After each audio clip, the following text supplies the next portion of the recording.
Alors voici une présentation de la Senseo Select, entièrement fabriquée en matière recyclée, donc le carton en premier, et la machine aussi. Donc déjà, ça c'est pas mal. Voilà, donc c'est le modèle CSA 250/11. La petite particularité, c'est que vous pouvez choisir la longueur du café qui rentre dans la tasse, hein, donc soit 45 ml, 80 ml ou 100 ml. Habituellement, ce n'est pas forcément présent sur les cafetières Senseo, puisqu'il faut les arrêter soi-même. Alors que là, l'avantage, c'est qu'en réglant ici, elle va pouvoir s'arrêter toute seule. Donc là voici, telle qu'elle est au déballage, hein, elle est présentée exactement comme ça, avec donc les accessoires, le mode d'emploi ici. Voilà. Donc première chose à faire, c'est déballer et faire un nettoyage, donc tout passer à l'eau, tous les éléments, donc le bac à eau, le porte-capsule, qui est ici, voilà, tout passer à l'eau pour tout rincer. Donc c'est ce que je vais faire tout de suite. Puisque je suis devant, une petite précision, pour l'eau, ça fait 90 centilitres, hein, c'est pas énorme, ça n'a jamais été très grand de toute façon sur les Senseo. Bon, là-dessus, on n'a pas avancé, c'est surtout une question d'esthétique, parce que la forme, elle n'est pas du tout conventionnelle par rapport aux autres Senseo. Le fait de pouvoir régler la quantité d'eau dans la tasse, il y a un voyant de calque là, tiens, si elle est entartrée. Donc elle a deux boutons, une ou deux tasses, ça on les retrouve souvent sur les cafetières de Senseo. Pour l'allumer, on voit bien, il faut appuyer sur les deux. Et puis aussi les deux becs verseurs, voilà, pour verser dans deux tasses en même temps. Donc je vais la rincer et je reviens. Donc là voici nettoyée. Alors je vous présente les deux coupelles qui sont fournies avec. Donc ça c'est pour un café et ça c'est pour faire deux cafés simultanément. Donc vous mettez deux dosettes dedans. Après, rien ne vous empêche de mettre deux dosettes pour un café, hein, éventuellement, pour un café plus fort directement. Et donc ça, c'est le support avec la rigole. Donc on met ça dedans, comme ceci, voilà. Ensuite, le support adapté au type de capsule que vous désirez mettre dedans. On met la capsule et on ferme. Donc là, c'est le premier lancement, donc le mode d'emploi. Alors, une grande feuille, bon, indique qu'il faut faire un lavage d'abord et mettre donc un contenant d'1 litre en dessous. Donc c'est ce que je vais faire. Voilà. Donc, il faut appuyer sur les deux boutons. Et donc le lavage est parti. Puisque souvent, à savoir que vous avez le réglage de la hauteur possible ici, en fonction de la hauteur de votre tasse. Donc maintenant, je vais mettre en pause la vidéo le temps que tout le rinçage se passe. Voilà. Je vais m'apercevoir pendant que le rinçage se fait, j'ai une légère petite fuite à cet endroit-là. On ne le voit pas comme ça. Mais je pense que c'est le fait de ne pas avoir capsule dedans. Comme on n'est pas censé l'utiliser à vide, c'est peut-être pas trop grave. Donc voilà, maintenant qu'elle a fait son cycle, je viens de remettre de l'eau dedans. Alors je viens de vérifier, c'est plutôt environ 80 centilitres d'eau, parce qu'au-delà, je pense qu'on peut en mettre à côté. Donc il y a juste à le reposer dessus. Voilà, et lâcher comme ça. Alors puisqu'on voit l'arrière, je peux lui reprocher les finitions un peu. Là c'est un petit peu bâclé au niveau à l'arrière. Si vous avez une machine que vous voyez tous les côtés, par exemple sur un meuble central de cuisine, quand on passe en arrière, on verra les finitions et l'inox. Au niveau des attaches, c'est un petit peu dommage de ne pas avoir fait quelque chose de lisse et plus fini. Alors là je vais faire un essai à vide. La petite particularité, vous voyez là elle est éteinte. En appuyant directement le bouton désiré, elle s'allume. Et dès que la température est prête, est arrivée, enfin à la température désirée, elle va se mettre à couler tout de suite. Et une fois qu'elle a terminé de faire couler le café, elle s'éteint toute seule. Alors voilà le bruit qu'elle fait, ça va encore. Bon, elle est un peu longue à chauffer, hein. Entre deux tasses, il faut quand même un peu 30 à 40 secondes. Voilà. Donc là j'ai demandé la toute petite. Et vous voyez, et c'est éteinte toute seule. Donc ça, c'est pour la plus petite tasse. Bon, vu que je suis à vide, forcément il y a plus d'eau. Je vais par exemple faire couler avec une dosette, puisque forcément la dosette va abîmer une partie de l'eau. Donc là, je vais choisir exactement, voilà, je vais choisir exactement la même quantité. Donc j'appuie sur le même bouton, et dès que ça va être chaud, ça va couler.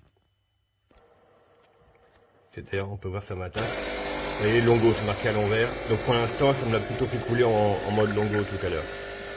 Mais l'avantage quand même, c'est qu'on peut mémoriser des quantités différentes. Voilà, donc là maintenant avec la dosette, voilà ce que donne la quantité. Alors, au niveau de la mousse, elle est très très claire. Bon, après ça dépend sans doute du type de café, hein, parce que là j'ai pris par rapport à une machine à grains. Donc effectivement la mousse est peut-être plus épaisse et plus foncée. Voilà. Là elle est plus légère. Bon, de toute façon, les Senseo ne sont pas censés faire beaucoup de mousse non plus. C'est pas du café sous pression, hein. C'est de l'eau chaude qui coule à travers la dosette, hein. Alors, à la dégustation, je peux vous dire que le café est très chaud quand même. Il est assez léger. Enfin, le goût n'est pas amer, c'est déjà ça. Il est un peu plus léger que ce que je connais habituellement, mais c'est normal, avec des cafés en grains, c'est pas du tout la même chose. Mais il est plutôt bon. Bah, c'est aussi le choix de mon café, hein. Mais je l'aime bien. Il est plus léger que ce que j'ai l'habitude de boire, mais il est bon. Il est bon, et par contre, il est vraiment chaud, hein. Ça pique la langue quand même. Au niveau du nettoyage, voyez, une simple pression. Je peux prendre la buse et la nettoyer, elle se remet de la même façon, hein. Alors, à une main, je sais pas si voilà, pas ça y est, elle est en place. Pareil, tous les éléments s'enlèvent très facilement. Donc, le porte-capsule. Et puis le support, là, voilà. Alors, je voudrais faire un essai pour le réglage du mode de mémorisation des boutons pour changer la quantité d'eau par défaut qui coule. Normalement, donc, ici, on est à 100 ml, mais justement, je voudrais voir si on peut aller plus loin ou pas, parce que j'ai vu que dans un commentaire, une personne reprochait que, 100 ml c'était la limite, et pour un gros mug, une grosse tasse, enfin, oui, un bol, ça ne suffit pas. Donc, pour cela, il faut rester appuyé 5 secondes sur le bouton. 1, 2, 3, 4, 5, voilà. Elle va se mettre à chauffer, et elle va couler. Donc là, elle chauffe. Comme point de repère, j'aimerais bien arriver, par exemple, là, le premier trait est à 200 ml sur mon bol. Donc, sachant que théoriquement, c'est 100 ml, justement, on va tout de suite voir si on arrive à obtenir les plus de 100 ml, comme le bouton est réglé à l'origine. Puisqu'en réalité, là, donc, si je veux l'interrompre, je n'ai qu'à appuyer sur le bouton pour mémoriser mon choix.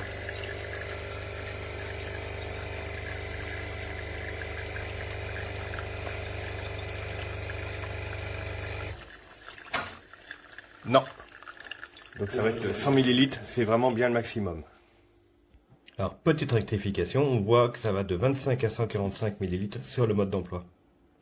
Donc normalement, si je prends l'eau que je viens d'avoir, je vais la verser là-dedans pour que ce soit plus précis. Hop. Voilà, donc on est un peu plus de 100. On n'est pas au trait des 150 non plus, hein. Moi, je dirais que je suis à peu près à 125 ml. Alors 125, donc ça représente... Voilà, donc je pense qu'il faudra plutôt faire couler 2 cafés pour avoir un bol complet. Donc finalement, la solution pour avoir un peu plus de 200 ml, c'est d'appuyer sur le deuxième bouton avec le réglage maximum. Et donc rien n'empêche de mettre directement donc 2 capsules, ce qui fera pas 2 tasses, mais ce qui fera un grand bol. Puisqu'on arrive sans problème à 25 centilitres. Voilà, donc un beau bol de café, pas plein, mais c'est une solution. Voilà, donc là il est encore de démontage. Donc là c'est l'eau qui avait coulé au tout début, mais j'en ai pas eu d'autres, parce que sinon ça aurait été plus que ça. Donc je pense que c'est uniquement le temps que le joint s'adapte. Au final, c'est une très belle machine. En tout cas, là, pour une Senseo, on va dire que ça sort de l'ordinaire. Elle est assez sympa, elle passe bien partout. Et elle est pas très large, justement. Bon, toujours facile d'utilisation, hein, comme les Senseo, ça n'a jamais été compliqué. C'est leur avantage aussi. Voilà, pour le nettoyage. Même au niveau du poids, une main, elle se porte sans problème. Donc avec des patins antidérapants en dessous. Voilà, donc la machine maintenant Une fois nettoyé, j'ai mis 5 minutes à nettoyer, hein, de toute façon c'est très facile. En plus, j'ai acheté spécialement le café pour le test et j'ai trouvé qu'il était bon. Parce qu'habituellement, je suis pas fan des cafés de ce genre de capsules souple. Et honnêtement, je vous donnerai pas la marque, mais si vous avez bien regardé la vidéo, on le voit dedans. Il est très bon. Et la machine a bien réussi son travail. Voilà, le support, la grille. Hop. Donc comme je disais, ça c'est réglable en hauteur. Voilà. Donc bouton de réglage, enfin une tasse ou 2 tasses. Le réglage de la quantité d'eau.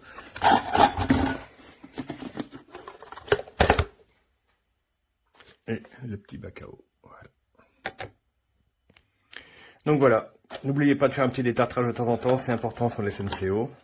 Juste la petite chose à signaler, le câble qui doit faire allez, 70 cm en gros.